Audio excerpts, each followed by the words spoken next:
if you've grown up in a Western country like I did, you look around when you're in your 20s and you're working, and if you were anything like I did, you think, how does everyone afford this? You've got people with brand new cars, you got people with brand new condos.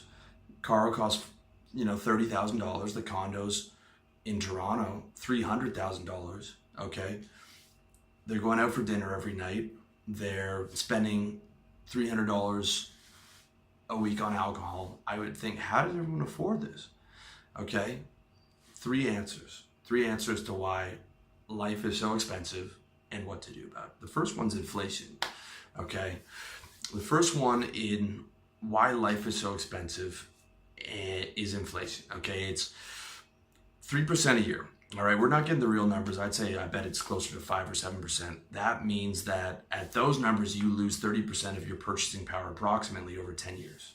Okay, so cars look expensive, condos look expensive, everything looks expensive because prices are constantly going up. Like when my mom was younger, you could go to the movies for a quarter. Now it's $15. As your money ages, it consistently becomes less and less valuable. And over time, as compound interest starts to work on that, it is a significant portion of your savings, which is why you want to reinvest those in something like a high margin business, or as much as you can outside of, your emergency savings and cash flow.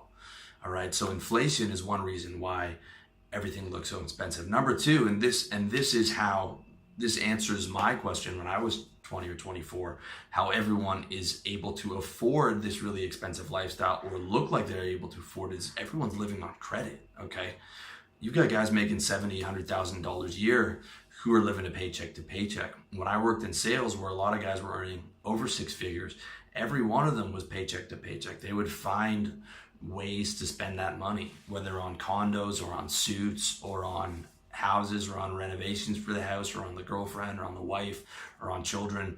Everyone is living on borrowed time. Everyone's living on credit. All right. Coming out of the Great Depression, credit card companies would have been out of business because everyone had been through that depression and everyone had common sense and everyone knew not to get into all this personal debt. Okay.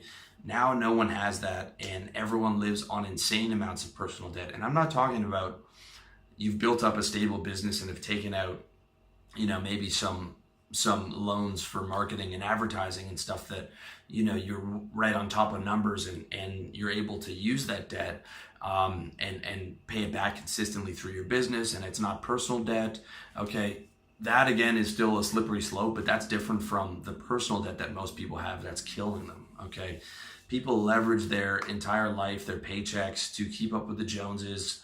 Looking around at all these people eating their meals out and driving new cars. I mean, when my mom was growing up and she's in her 70s now, she said going out to eat was something you did once every 2 weeks. That was like a special occasion.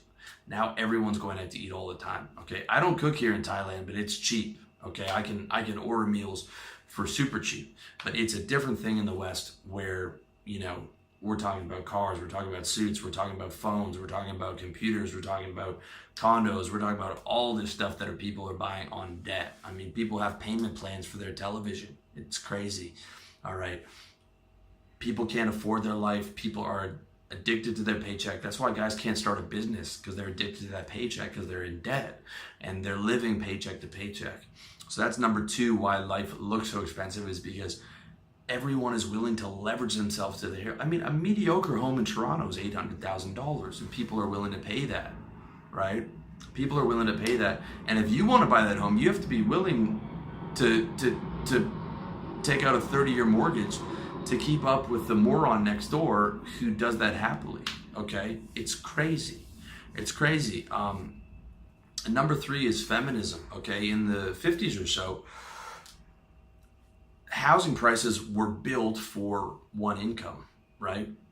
Now that you have two incomes, women don't have a choice between, working or getting married. Well, they do, but most women choose to get married anyways. And they find out that they have to work because you need two people to pay for a home. That's part of why homes are so expensive, part of why cars are so expensive, because it's built into the pricing, right? It's built into the market that two people are working.